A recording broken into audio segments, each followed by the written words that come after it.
जय माता दी। साल भर में 4 बार नवरात्रि मनाई जाती है। 2 गुप्त नवरात्रि के रूप में और एक चैत्र माह में मनाने वाली चैत्र नवरात्रि और दूसरी अश्विन मास में आने वाली नवरात्रि। अश्विन माह में मनाई जाने वाली नवरात्रि को श्राद्धीय नवरात्रि कहा जाता है।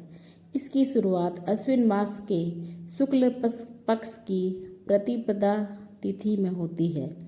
ऐसे में इस साल श्राद्धीय नवरात्रि की शुरुआत हो रही है।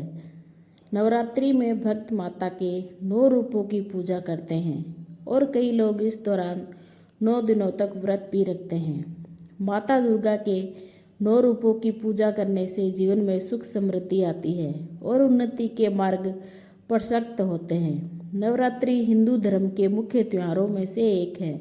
पौराणिक समय में ही नवरात्रि का पर्व मनाने की परंपरा चली आ रही है। ऐसे में आइए जानते हैं क्यों होती है नवरात्रि में माँ दुर्गा की पूजा। नवरात्रि में जुड़ी पहली कथा।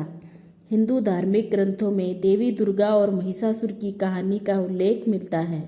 इस कहानी में हमें शक्ति और अधर्म पर धर्म की विजय का संदेश मिलता है।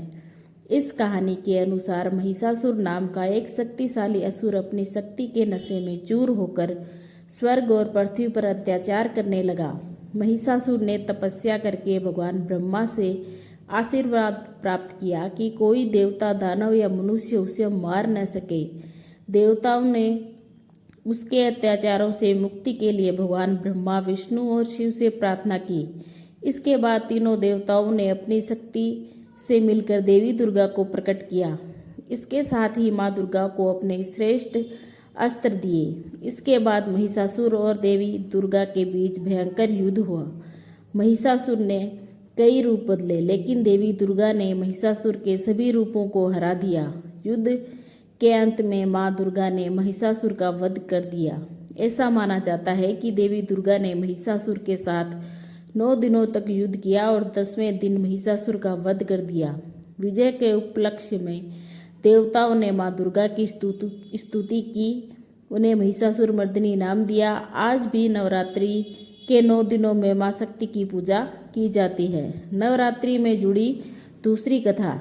रामायण में बताई गई कथा के अनुसार भगवान राम ने लंका में रावण के खिलाफ युद्ध में जाने से 9 दिन पहले देवी दुर्गा की पूजा की थी। माँ दुर्गा भगवान राम के बलिदान से प्रसन्न हुई और उन्हें युद्ध में विजय का आशीर्वाद दिया। 10वें दिन भगवान राम ने रावण को युद्ध में हराया। इसलिए नवरात्रि के बाद 10वें दिन को विजयदशमी के नाम से भी जाना जाता है। ऐसा माना जाता है कि राम जी ने 9 दिनों तक देवी दुर्गा की पूजा की थी और तभी से नवरात्रि उत्सव शुरू हुआ है। बोलो माता रानी की जय।